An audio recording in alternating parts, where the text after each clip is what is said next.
From the Library of Congress in Washington, D.C.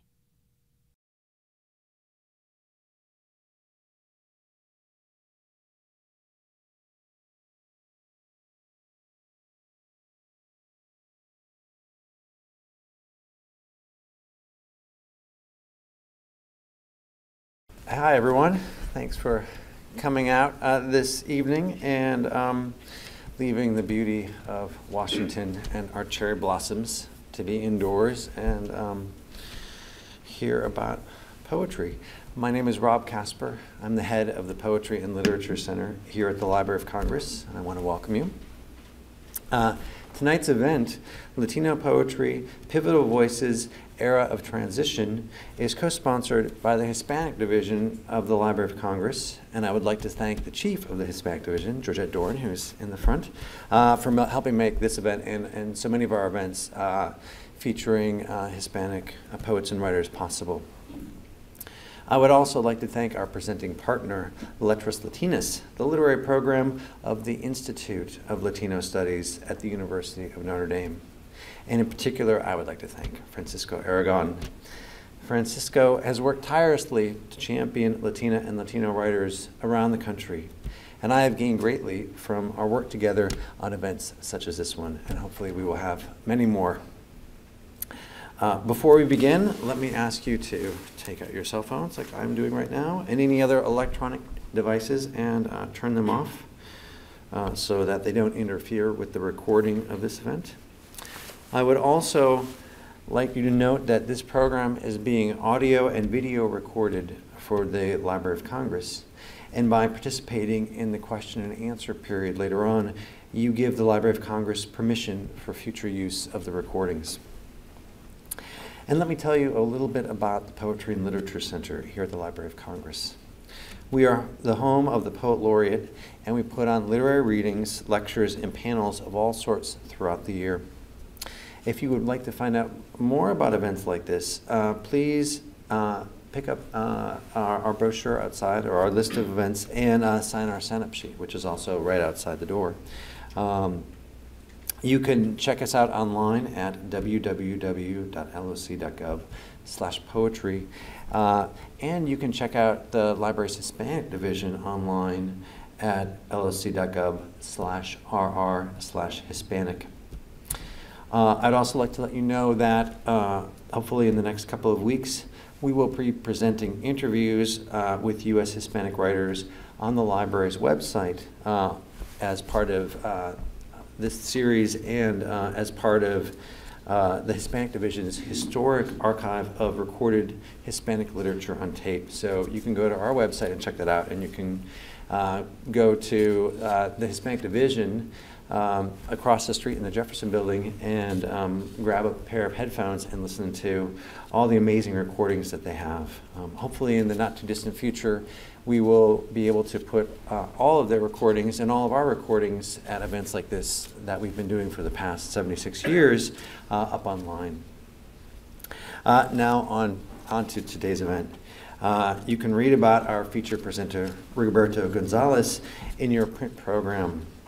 I would like to give Rigoberto a special thanks for making the necessary date change.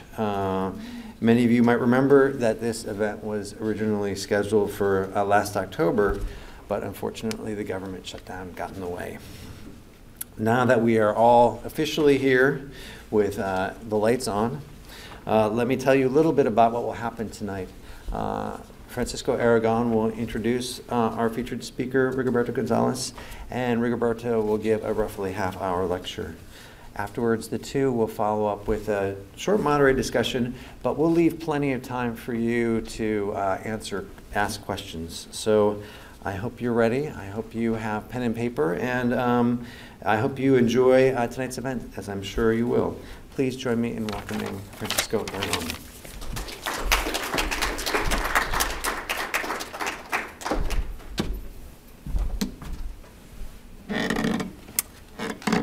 I would like to echo my thanks of Georgette Dorn and also Rob Casper. They've both been faithful collaborators since Letras Latinas established a presence here in 2007.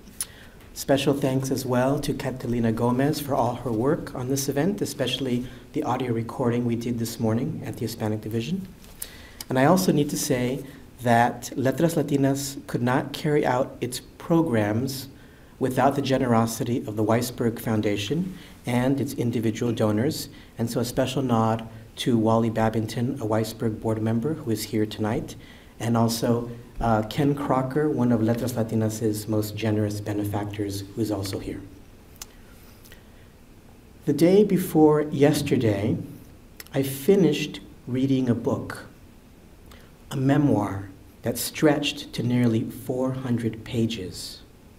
Here's a snippet. All kids have action heroes, astronauts, firemen, commandos. My idea of heroism in action was a lawyer, the judge being a kind of super lawyer. The law, for me, was not a career, but a vocation. And here is a brief passage from a recent interview with tonight's distinguished speaker, Rigoberto Gonzalez. My longing for that comfort zone was sated by my writing. Simply returning was not the answer, but rather examining that place I used to call home and reminding myself of its flaws as well as its blessings helped me make peace with my solitary journey.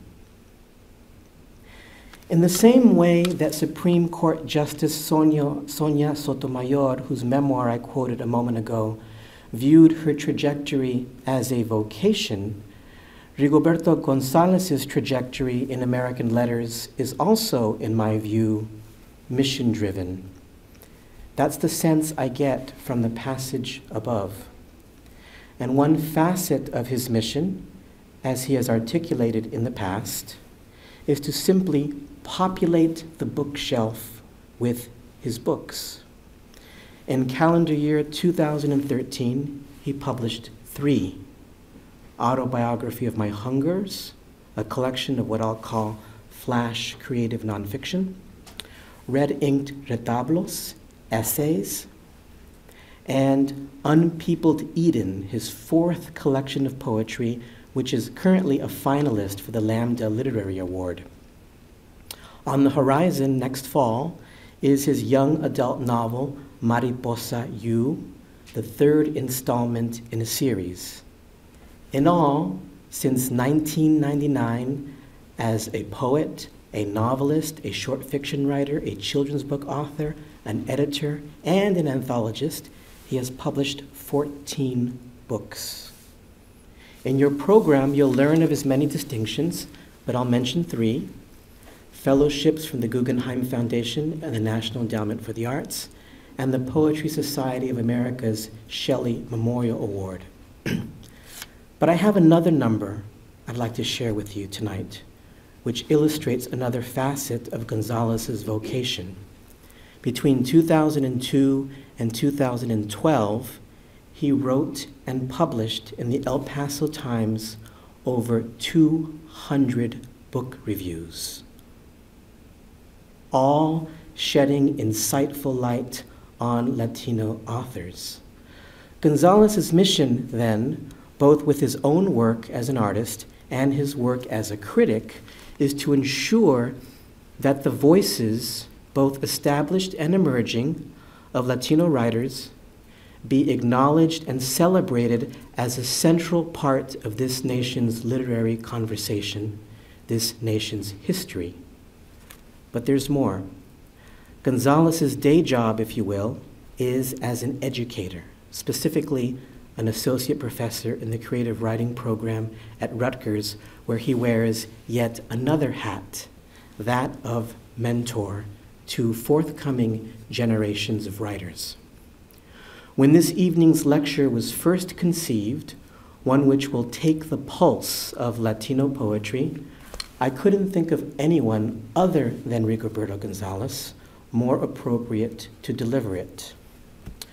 On a more personal note, Rigoberto and I met in Madrid nearly 15 years ago It was at the tail end of my 10-year residence there, and he was passing through on his way to an artist residency in the south of Spain. I have no hesitation in saying that his work in the field, both as an author and a literary citizen and activist, has always been a touchstone for me. Let me close with 3 brief quotes from a colloquium Rigoberto took part in, published on the website of the Poetry Society of America a year ago. My intention as a writer is to unveil, reveal, and make visible what some would rather silence and conceal. And that's the key. Poetry is a conversation between the writer and the reader. A response should move beyond, I liked it, or I didn't like it. A response can come from the gut, but it should be articulated from the brain. I think that in the end, what really matters is that the stories we tell outlive us, that they travel beyond our final footprint. It's interesting because in order to enter that future, we mine our pasts, our histories, memories, lore, etc. I believe that's why we write song and poem, to commemorate, to remember, to give artistic integrity to that which we value. Isn't that what we learn even as children, that good song, good story is remembered and endures? Please join me in welcoming Rigoberto Gonzalez.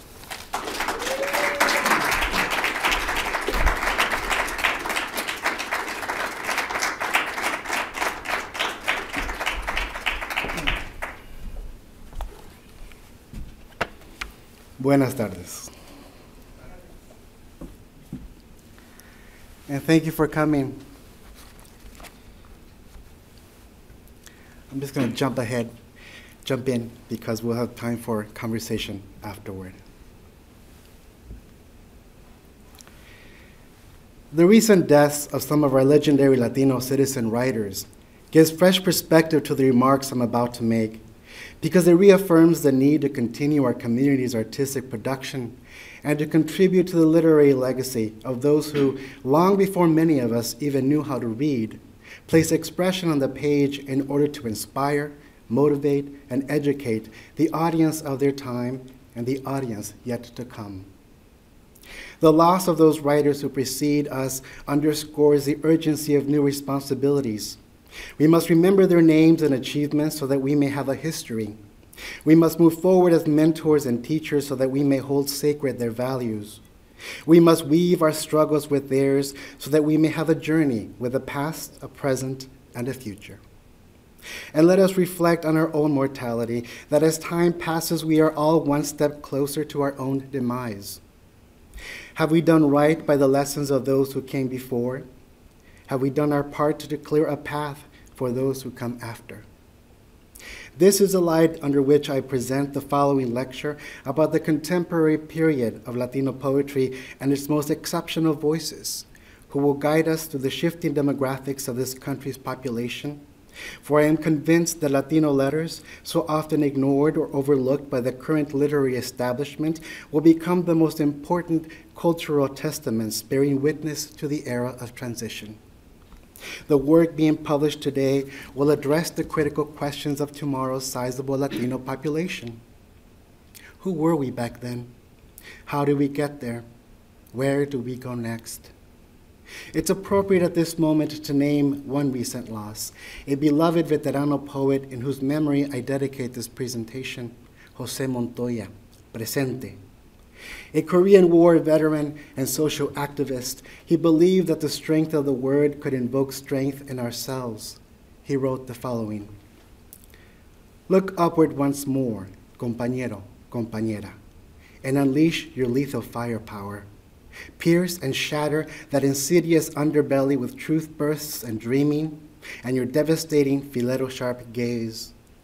Bring down the carrion eaters, poet, and brace yourself for the next assault. The rally cry in Montoya's poem, written in 1980, speaks to a political movement that began in the 1960s when art, theater, and above all poetry played an important role in galvanizing the Chicano community through expressions of pride in culture, history, religion, language, and identity. Decades later, he felt those calls to action were still necessary. Always the threat of erasure and forgetting, always a climate of fear against a growing ethnic population, which justified discriminatory policies and fueled anti-immigrant, anti-Latino sentiments in the political, social, and educational arenas. In the year 2014, does this sound eerily familiar? The artistic response of today, in the spirit of protest and resistance, has been organizing and gaining momentum through social media, such as poet Francisco X. Alarcon's Facebook phenomenon, Poets Respond to SB 1070, the racial profiling bill passed by the Arizona State Legislature, or writer Tony Diaz's Houston-based Libro Traficante, which builds underground libraries and smuggles banned books into communities like the Tucson Unified School District that are denied the dangerous writings by writers of color. In such a besieged atmosphere, it is imperative to have a poet, so says Bertolt Brecht, to sing about the dark times. How appropriate that such a poet should hail from the most conflict-ridden state of today's troubled Southwest. Though Governor Jan Brewer appointed Latino writer Alberto Rios as the first poet laureate of Arizona, it is disappointing that he has publicly proclaimed that he plans to leave politics out of it. Such a stance appears to admit a tone deafness to the cries of outrage in his own backyard. Fortunately, leaving politics out of it was not native son Eduardo C. Corral's approach in shaping Slow Lightning, a hugely popular book that has found its audience across an impressive spectrum of readers. Corral takes his cues from a more fitting literary mentor, Jose Montoya, and employs code switching and references familial history, Catholicism, and Mexican popular culture to consider a childhood past on the border among undocumented border crossers and day laborers without sentimentality or mere reportage, two of the trappings in weaker writings that attempt to mine poetry out of personal experience. Corral's startling use of desert imagery and metaphor, surprising linguistic leaps and risks in structural configurations add up to one of the most original books of poetry written by a Latino poet who is unafraid to proclaim his ethnicity or his sexuality. He is Chicano, he is gay. Identity, our literary ancestors taught us, is empowerment. But so too a work of art that is destined for longevity, such as this volume of poems, which is the only Latino selection in the Yale series of younger poets. As Corral looks outside of his community for further literary guidance from such luminaries as Robert Hayden, Bay Dow, Donald Justice, and Jean Valentine, he doesn't resist looking inside for direction also, as evident by the central poem in Slow Lightning, Variation on a Theme by Jose Montoya, which pays homage to Montoya's signature piece, El Lubi. Corral's elegy, El Monchi, eventually soars on its own intertextual wings, since it channels both Montoya's El Louis and Gwendolyn Brooks' We Real Cool. Qué chido his chistes, qué chido his tocayo, qué chido his peso-colored balas, qué chido his mandas, qué chido his snakeskin botas, qué chido his guitarra, qué chido his rolas, qué chido his chalino t-shirts, and so forth. As a book with politicized leanings, Slow Lightning doesn't shy away from demanding empathy for the struggles of the undocumented, not when the poet's consciousness of the disparities of class and immigrant status was shaped among the subjects he writes about. When Corral sings about the dark times, death, violence, and injustice on the U.S.-Mexico border, he does so with the deepest respect for the stories that should be made audible, for the people who should be made visible, not kept out, silenced, and unseen, even from the current Poet Laureate's poetry outreach in Arizona. For further reading, I'd like to recommend the writings of Javier O. Huerta, who was once undocumented and who has become an important voice for immigration reform. His poetry books, Some Clarifications y Otros Poemas, and American Copia, an Immigrant Epic, are inventive interpretations of another kind of transformative transition, from a documented alien to immigrant citizen to activist. Identity, specifically the investigation of Chicano Amerindian ancestry, is the engine that drives the next distinguished work, winner of the Walt Whitman Award and selected quite appropriately by its literary forefather, Juan Felipe Herrera. The book is Heredities by J. Michael Martinez. Like Herrera, Martinez engages with pre-Columbian mythology and the development of a post-Columbian, Spanish-language, Mexican Catholic nationhood, which continues to inform the tropes, imagery, and vocabulary of Chicano art and culture. Indeed, the collision of the old world with the new, the Spaniard with the indigenous, the light-skinned with the dark-skinned, has instigated the hierarchies of privilege and class, the notions of entitlement and belonging, the damages of exclusion, disenfranchisement, and oppression that tumbled down through the centuries to inhabit the artistic expressions of the present day. On this score, what makes Herrera's voice so unique is his willingness to use humor and wordplay to unsettle the facile equation of us versus them. He eschews nationalism, self-victimization, and the essentialism with a body of work that defies easy categorization, that runs the gamut from populist and accessible to abstract, avant-garde, and experimental. Martinez, too, refuses to see identity as a tug-of-war between binaries or polar opposites. Instead, he takes such inclinations to task by presenting a speaker whose white skin calls into question his claim to brown pride. Heredities, at once intellectual and passionate about the question of bloodlines, goes straight to the bone, literally, with such stunning poems as Articulations of Quetzalcoatl's Spine and The Sternum of Our Lady of Guadalupe, anatomic illustrations included, that showcase an inventive critique of authenticity, evidence, and belief. The fluidity of proof and imagination, of story and documentation, form the overarching concept of Heredities, which in many ways is also a book-length love poem to a series of unexpected objects of affection, among them epistles, nomenclature, etymology, and even rhetoric. A quote from the book. I wintered there from noun to verb beneath your maiden name. I said, the southern hemisphere is a clean bruise of the hours. I said, open the closure. You said, break the window. Let the wind cool the subjunctive. We will merge in the solstice of the noun. Corral's tender gaze on the working class male body and the homoeroticism of the Sonora landscape, Martinez's androgynous courtship and slow undressing of semantics and logic, denotes a sensibility that turns away from a heteronormative masculine tone and voice that has dominated Latino poetry for decades. A difficult truth. Most of the Latino poetry books published yesterday and today were written by men. Poets like Corral and Martinez spearhead a shift away from the homophobic and sexist sentiments that continue to afflict our Latino communities. Thankfully, other notable male voices, regardless of their sexuality, are also unpacking masculinity and presenting more complex views of male identity. A few texts worth mentioning.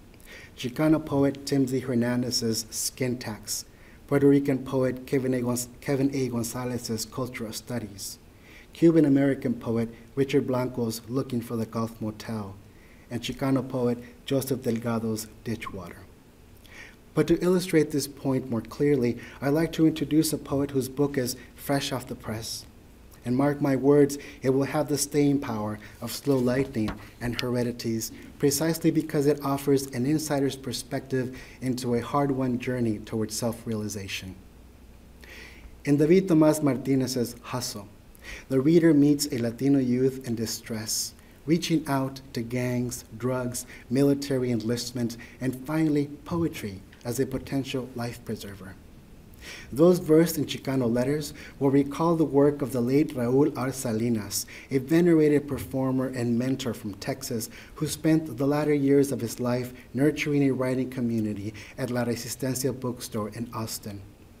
Like Montoya, Salinas was a firm believer in poetry as an agent of healing and change. His advocacy for indigenous peoples and his outreach at juvenile detention centers made him a hero to a number of marginalized groups. Here is an example of an errant youth who eventually found his way to the benefit of many. As a young man in his mid-20s, Salinas was imprisoned for 11 years, indicted for his involvement with drugs. From that incarceration was born the will to liberate the spirit and the mind, a rebirth that informed his most well-known poem, Un Trip Through the Mind Jail, which he wrote while in prison. After his release, he lived a rich and cultured life as an ardent activist. David Tomas Martinez's journey is just beginning, but it's an auspicious start. Hustle echoes Salinas. As a speaker travels back through his life story, so too a burgeoning awareness of his place among his family and community, of the follies and privileges of his gender, and of his potential to transcend the limitations imposed upon him by the lack of opportunity, but also by the shortcomings in his own disposition. This multidimensionality of character depicts masculinity with honesty and dignity. It admits to error in judgment and attempts to grow from that knowledge. The following is from the poem, The Mechanics of Men, in which the speaker reveals a pattern of alcohol dependency that runs through the generations of his family. The excerpt references a previous episode in which the speaker's lack of mechanical prowess nearly caused a fatal accident at the shipyard when he was in the Navy. The us refers to the speaker and his father. Quote, "Neither of us is the most mechanical of men, yet we still pride ourselves on how we fashion our tools. I wake up shivering and crying in an empty bed, the afternoon light entering and leaving an empty bottle of wine near an emptier glass. Or roll over and try and fail to remember a woman's name, which never really gets old, just uncouth to say so, and feel fixed. To feel fixed is to feel a mechanical spirit, to feel love, or at least to play at pace for an evening, to make believe she will never leave me, as life almost did when I cut the green hose and was lonely and shaking that day on the deck of the destroyer, looking into the green water and wondered what would be written on my tomb. Killed by oxygen was this unmechanical man. If he's unmechanical, he is indeed flesh and blood. The admission of vulnerability in this poem and others in his collection shatters assumptions about Latino males and machismo. It's a refreshing stance, particularly because the burden of questioning and challenging gender privilege has been placed mostly on feminist writings. And there are more important avenues of examination that Latina poets are undertaking, other than giving the male psyche additional attention. And before I turn to those avenues, I'd like to offer a prediction that as our society continues to change, indeed transitions, only those male writers who exercise open-eyed reflection and open-minded inquiry will remain relevant. Those who cling to the outdated and narrow sexual politics of the not-so-distant past will be preserved as relics, reminders of less enlightened times. Since I highlighted 3 male poets, I'd now like to balance the equation by highlighting the 3 female poets I consider to be writing the most interesting work today. Like Corral and the 2 Martinezes, these next 3 poets also published books within the last 3 years. Carmen Jimenez Smith has released 4 poetry collections to date. She published her first in 2009. That's how productive she has been. In this rather speedy trajectory, she has established herself as an exquisite practitioner of the compressed line, loaded with energy and critique. Indeed, the myths, fairy tales, and cultural fables that she deconstructs and reconfigures in her 2 recent collections, Goodbye Flicker and Milk and Filth, rejuvenate the feminist lens with a biting wit that is current and topical. Milk and Filth, in particular, will surprise readers with its provocative double-edged strategy. Not only does she call into question the male-authored narratives with female protagonists, she also asks that women examine closely the reimagined female protagonist. Is that truly how women see themselves? The Inhabitants of Gender Fables section in Milk and Filth reminds me of the Cuarteto Mexicano section in Pat Mora's Agua Santa, Holy Water. Subtitled Talk Show Interviews with Coatlicue, the Aztec Goddess, Malinche the Maligned, the Virgin of Guadalupe, and La Llorona, the Wailer. The imagined airtime allotted to the iconic foursome is a humorous and thought-provoking reconsideration of the dark goddesses, Mexican figures who have been imprisoned inside feminine identities that have come to symbolize, respectively, destruction, betrayal, saintliness, and errant motherhood.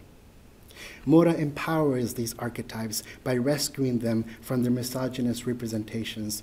Each woman has her own voice and an opportunity to speak, not to defend herself or elicit sympathy from the studio audience, but to respond to the one-sided story told about her. That is, to transform the monologue into a dialogue. Jimenez Smith expands the reach and purpose of her gender fables and invites Shakespeare's Juliet, Nabokov's Lolita, and other fictions of male fantasy to the stage, since everything, including revision, is a postmodern performance.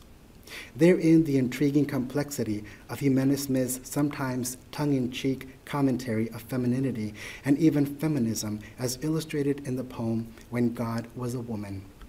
I will highlight 3 of the stanzas and explicate the movements within. When God was a woman, empire was meh. When God was a woman, we built schools of listening, and every week we sat quietly until we could hear each other's thoughts.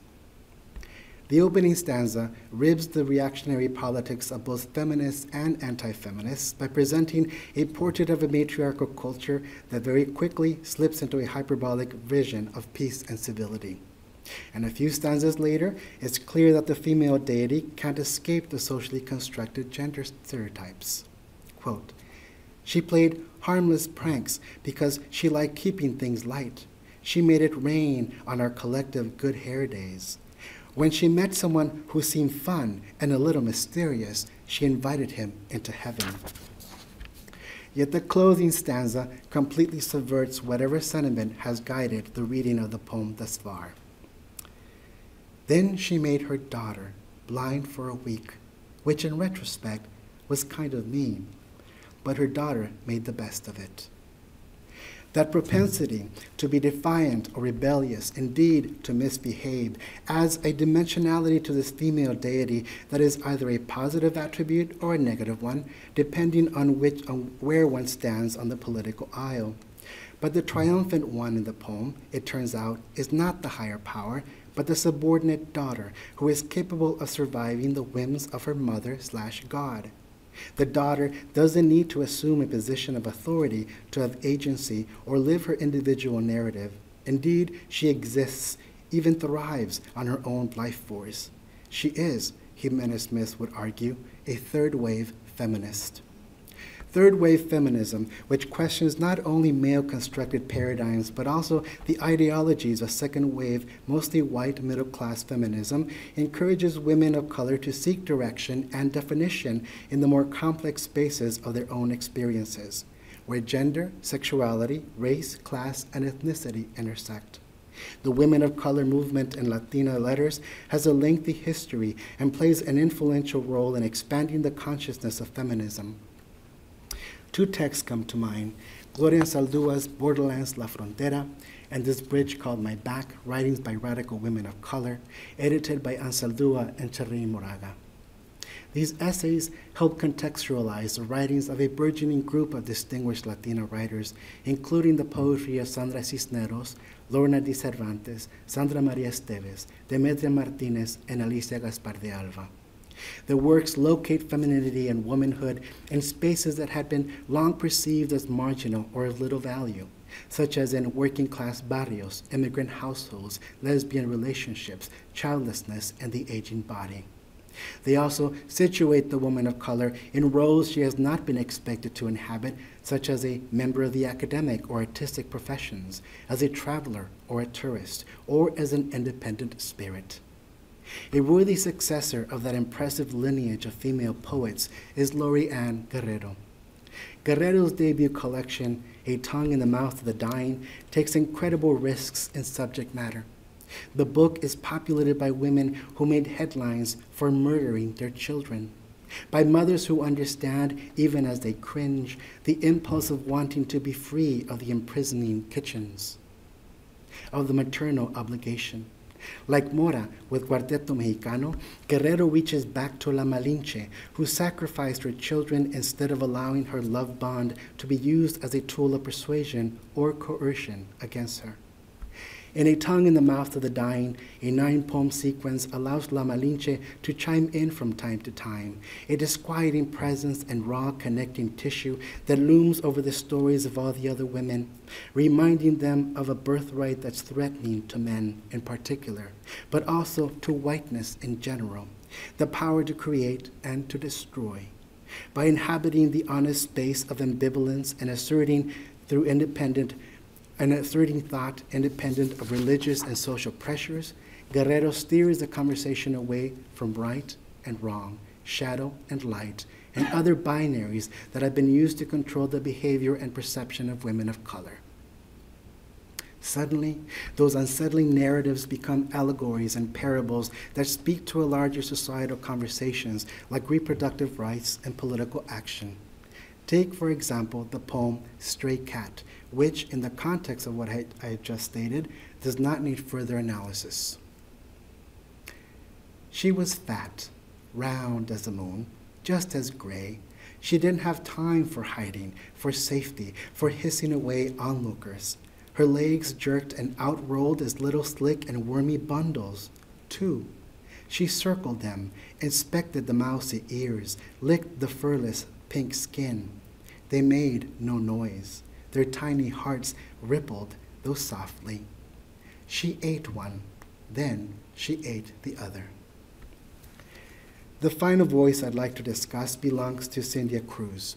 Of German and Mexican ancestry, Cruz's 2 volumes of poetry, Ruin and The Glimmering Room, read like a 1-2 punch to the gut. She's relentless in her depiction of youth who become disconnected from their families. They exchange whatever ethnic or cultural identities they were born into for a life as outsiders, drug addicts, runaways, prostitutes. This rejection of home and even society comes from suffering childhood traumas, such as incest and the realization that safety and protection are falsehoods, love and affection artifice. It's a bleak and perhaps apocalyptic vision of contemporary society, but these are broken times with politicians, religious figures, and world leaders who remind us of those parents and guardians who betray our trust. This is not a strenuous associative leap in Cruz's work, since The Glimmering Room in particular, the dictions of warfare, capital, and religion are used to articulate the violence against the child and the child's reach for familiar imagery and narratives that give shape to the harm endured. As an example, the poem Self-Portrait. I did not want my body speckled in the world's black beads and broke diamonds. What the world wanted, I did not. Of the things it wanted, the body of Sunday morning, the warm wine and the blood, the dripping fox furs dragged to the black New York snow, the parked car, the pearls to the first pew, the funders, the trustees, the bloat, the red weight of the world, their faces. I wanted not that. I wanted St. Francis, the love of his animals, the wolf, the broken and bleeding. That was me. To reach for the pharaoh, for both identification and identity, speaks to the feelings of alienation and isolation from the civilized world that values materialism, privilege, and wealth.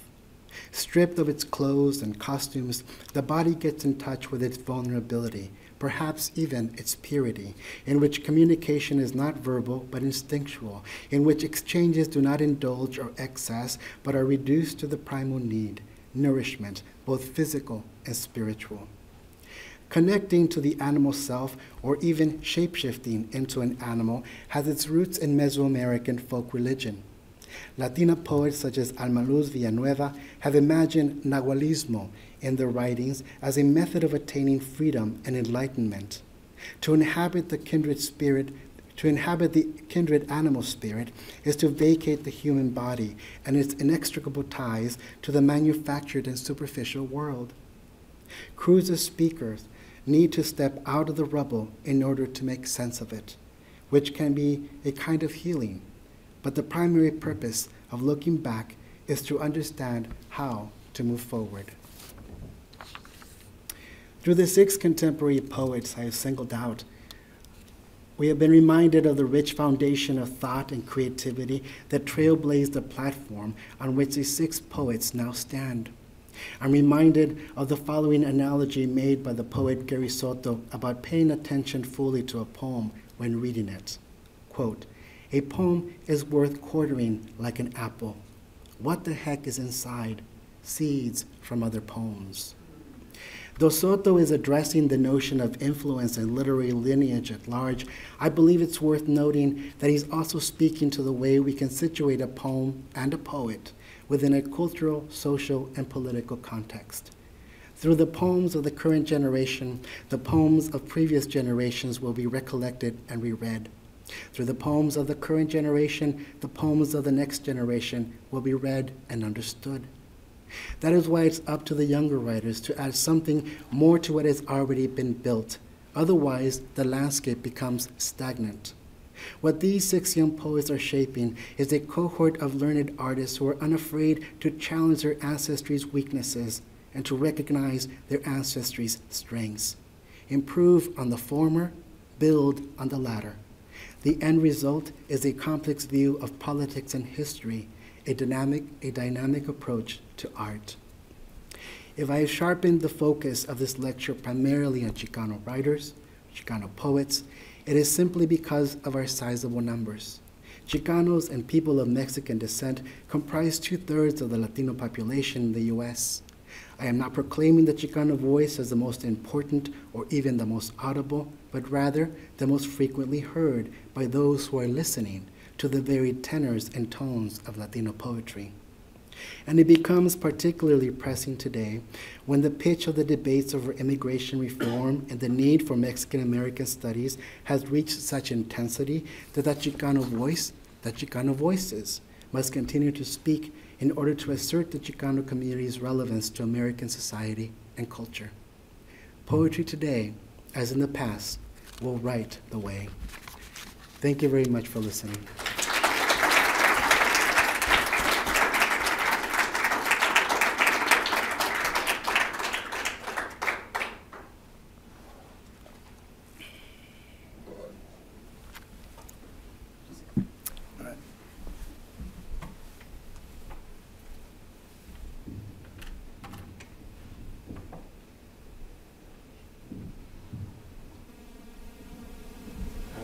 Is this working? Yes. All right. Now I can relax, now I can breathe.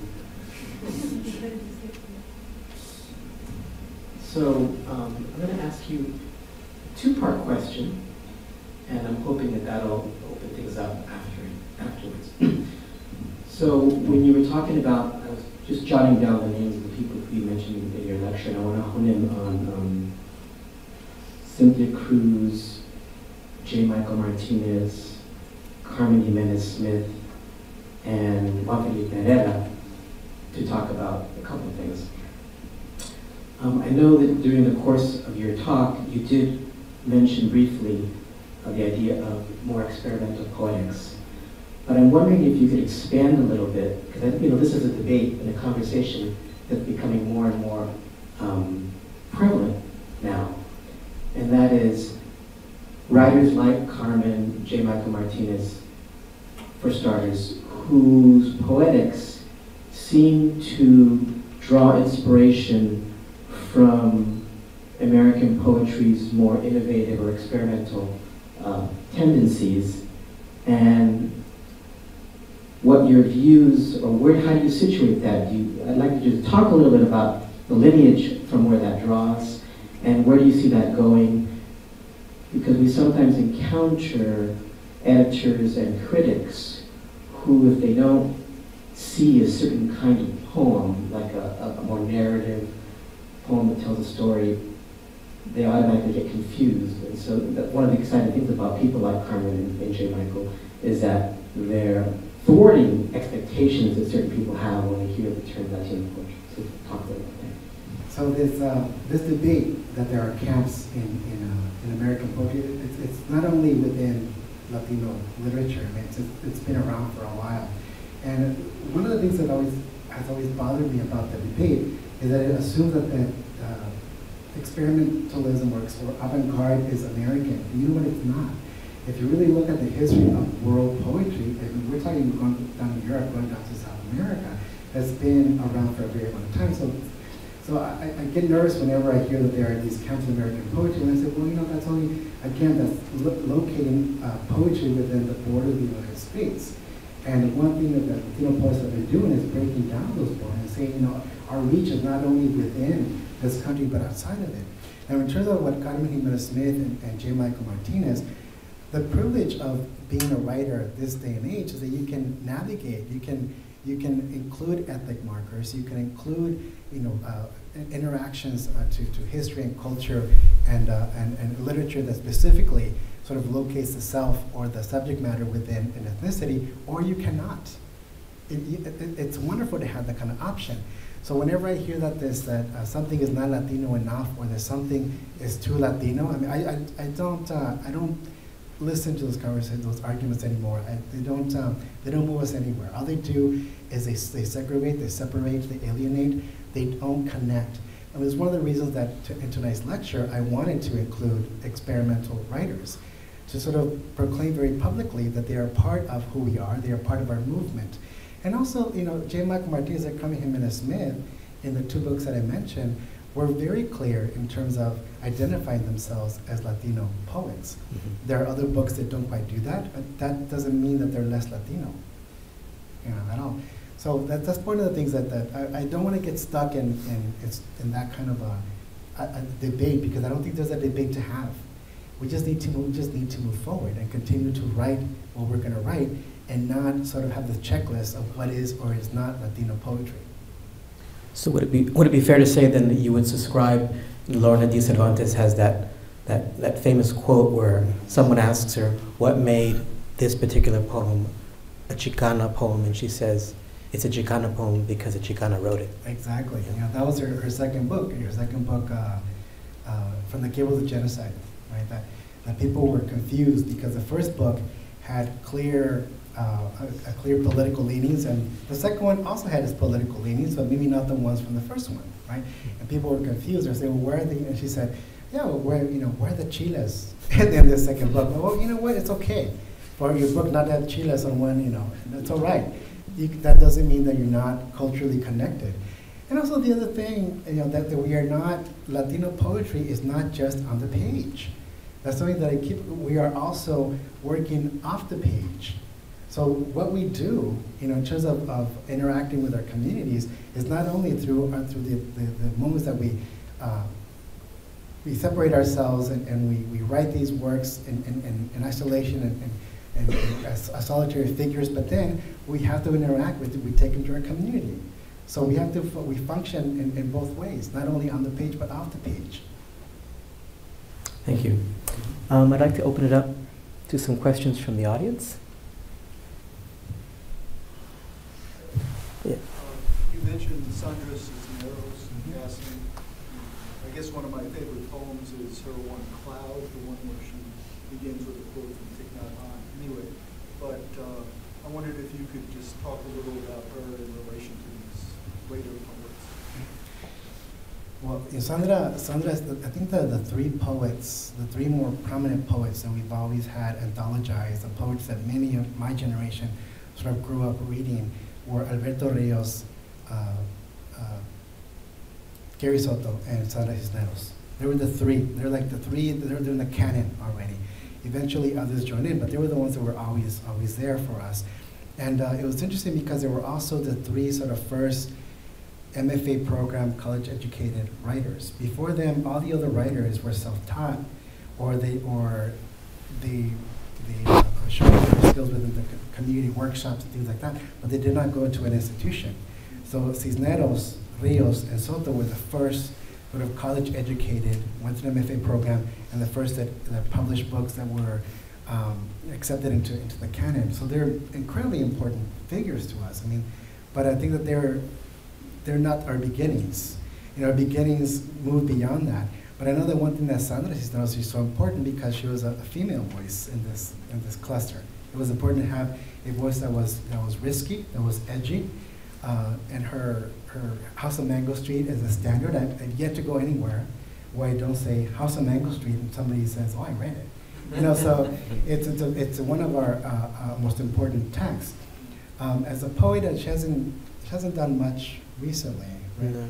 She hasn't done much recently. She's continued her role as prose writer, but it's unassailable, her importance in terms of situating the Latino poetry on the map. Though she does have a manuscript she's working on. She's just trying to find the right time to publish it. Other questions?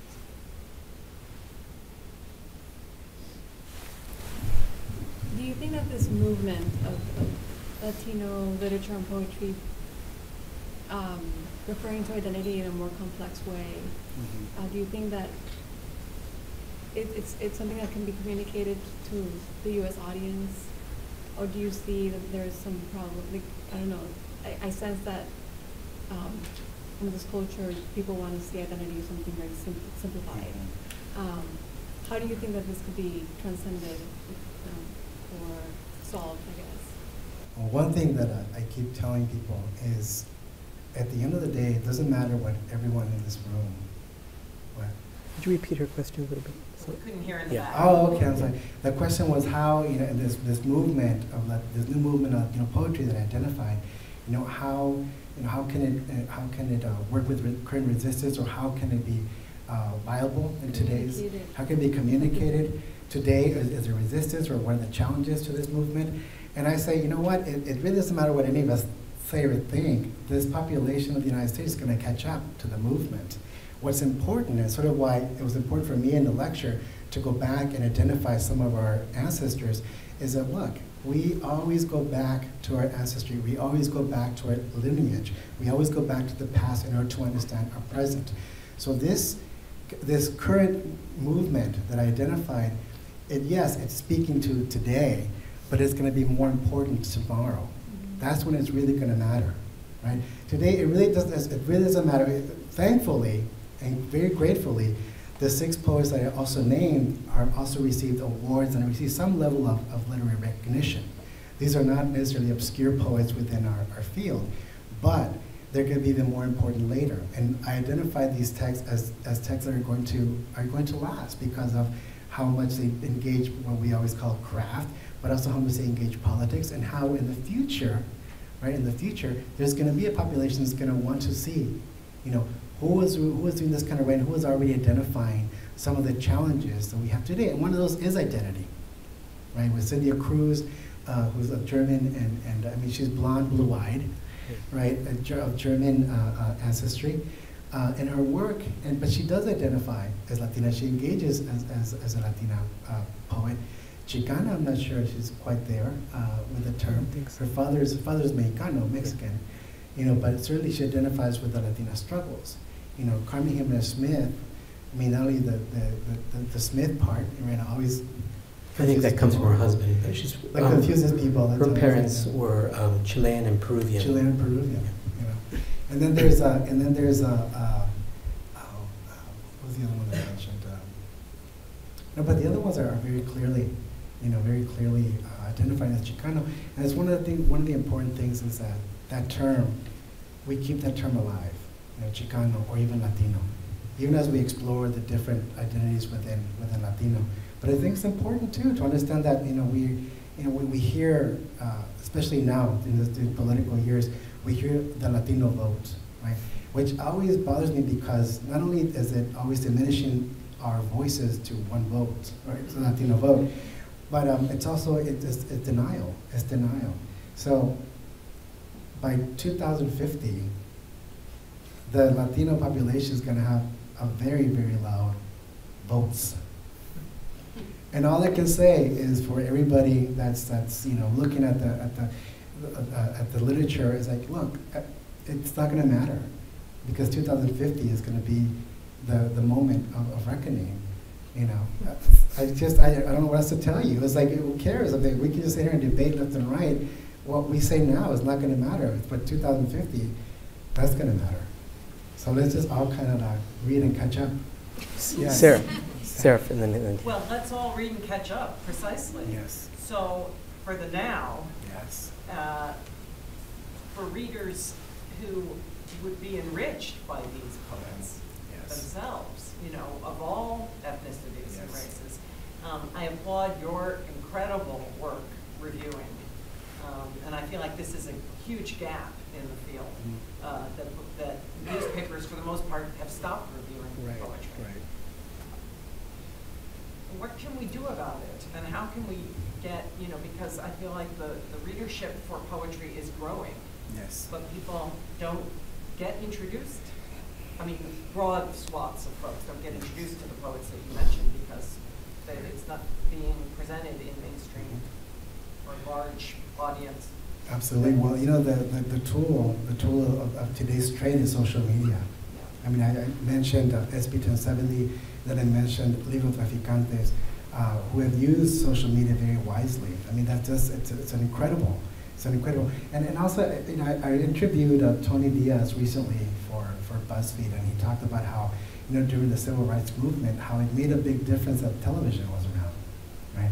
So media is an important component of that activism. So we have the tools, and they're incredible tools, and that's what we need to do. Besides sort of also encouraging and nurturing young writers to not only write poetry and present poetry, but also to do some of this critical work. That's incredibly important, right? So there's writing programs across the country. Hopefully, I mean, I'm doing my part. I'm hoping that other programs are also doing their parts in terms of encouraging this kind of sort of multi-role citizen writer. It's important. There's no way you can survive, especially if you're a poet. The whole notion of I'm just a poet is that, well, you're just going to be alone in the corner, because nowadays, in order to survive, in order to function, you have to have many roles and many skills. Here, and then here, and then here. Thank you so much. It was amazing and illuminating. There's so many things that I could ask, but two things. First, I would like to know your experience when you are trying to combine analyzing male writers, female writers, and the internal tensions that you guys, we have, right, in the Latino and the Chicano literary world. Yes. And also, I would like you to tell us about the problem with publishing, because that has been the problem, and that is still the problem. Are we moving forward from, the main problem for Latino writers, and especially Latino poets, is like where to publish, who is going to publish us, and then the problem of language, right? So one thing is the gender internal diversity and tensions, and then the other thing is where to publish, and when you, for example, write in English, in Spanish, in Spanglish. Okay. Well, the gender, I'll speak to it first. One of the things that I hope I sort of gesture toward is that even though there's always been this dichotomy of the male, female, masculine, feminine, LGBT writers are complicating that binary. Now it's actually become a little more complicated, but I think in a good way. That we have to sort of look and address that gender is not only he or she. The gender has actually become more layered, that it's become more nuanced, and that there are identities out there, even within within this broad category, that are finding their way and that are challenging any kind of complacency or any kind of conclusions that we make about gender. So that is going to be a growing, always going to be a conflict, there's going to be tension, but that's actually not a bad place to be. If we come to some kind of agreement of what is gender or what is male or female, I think we're in trouble because we're excluding categories of people, we're excluding populations and communities from the conversation of what gender is. So that's why I'm always including LGBT writers into the conversation. In terms of publishing, thankfully, that we have publishing has become in many ways easier.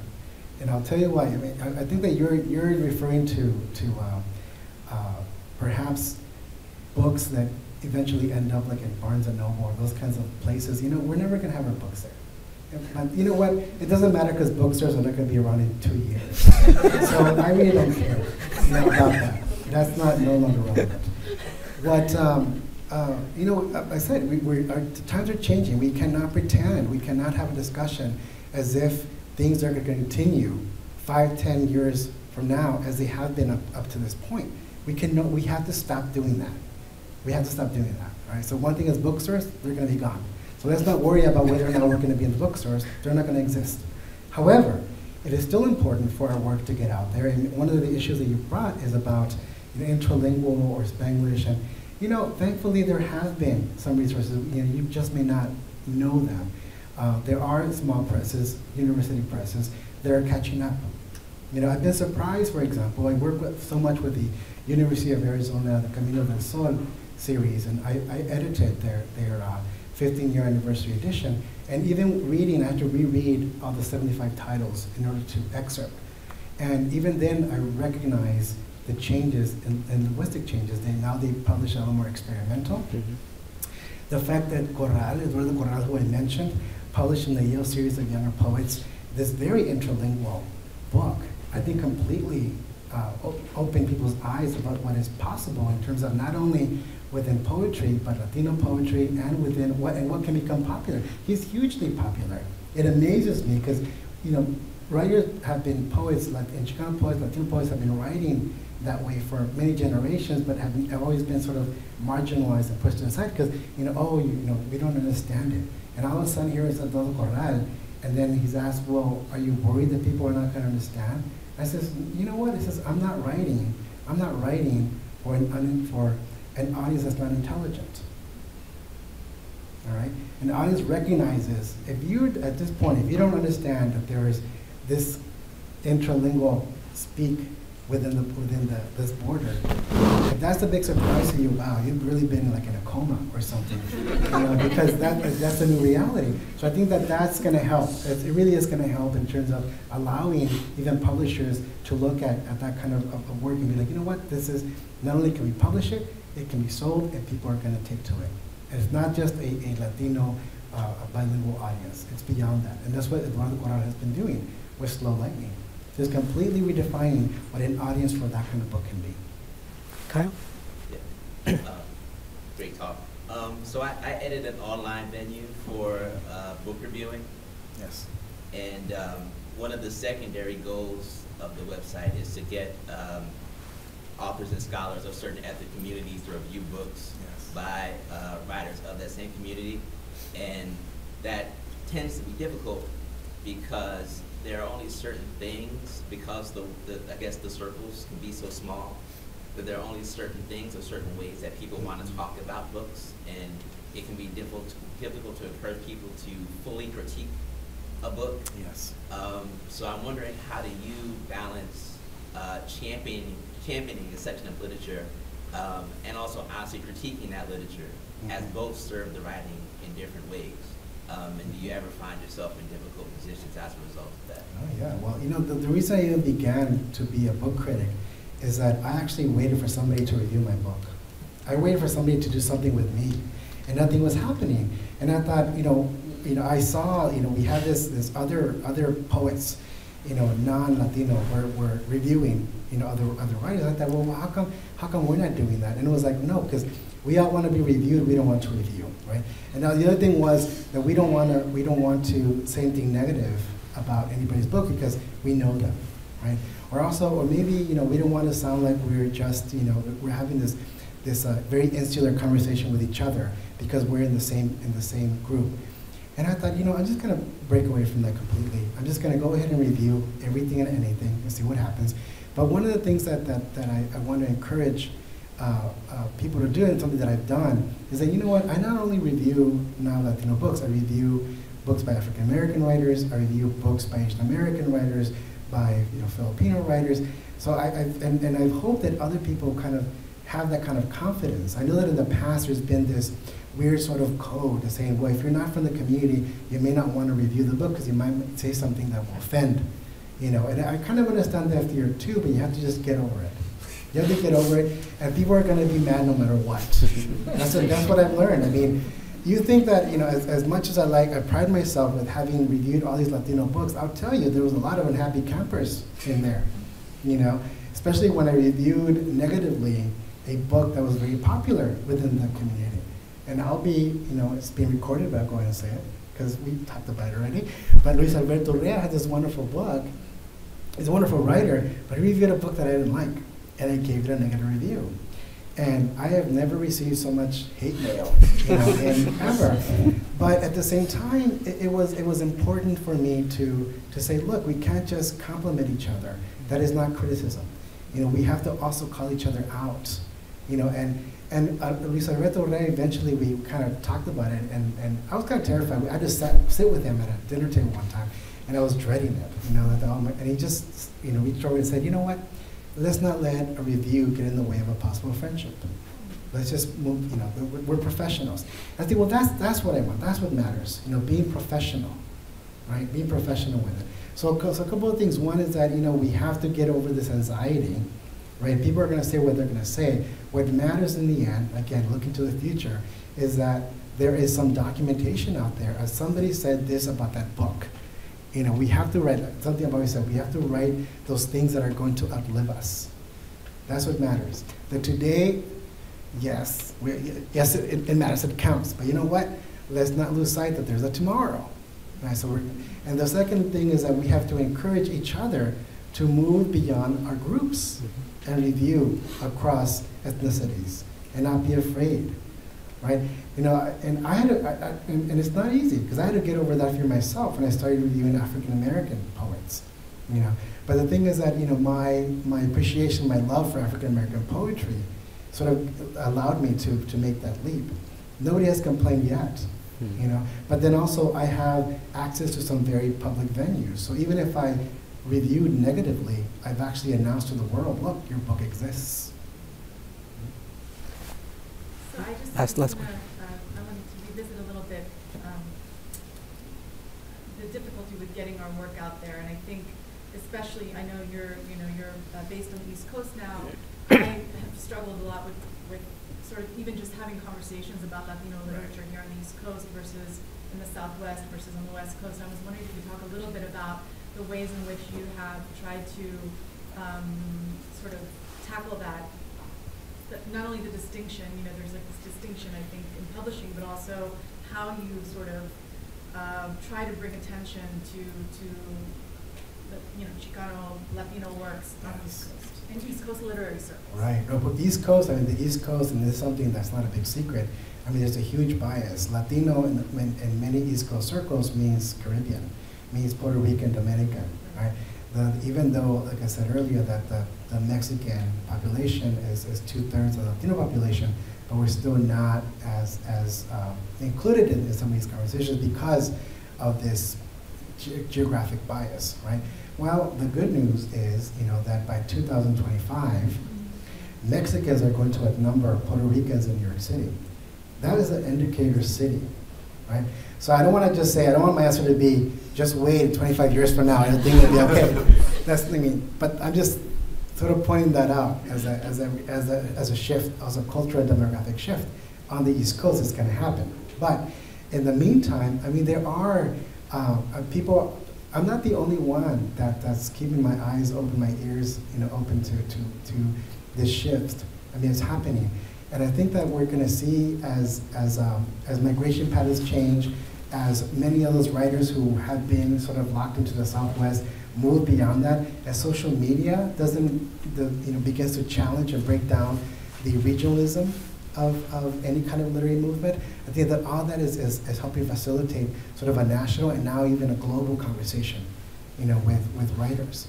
It's no longer just, the Southwest, even though we like to hold on to those markers ourselves. But, we go beyond that. We go beyond that. So in the meantime, there are now groups that are, like Latinas as an example, as an organization that's really looking at a national conversation, or even Catomundo, which is another national conversation.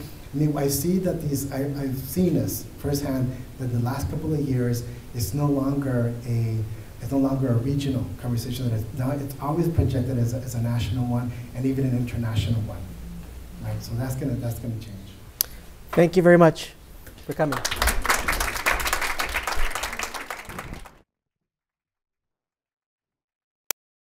This has been a presentation of the Library of Congress. Visit us at loc.gov.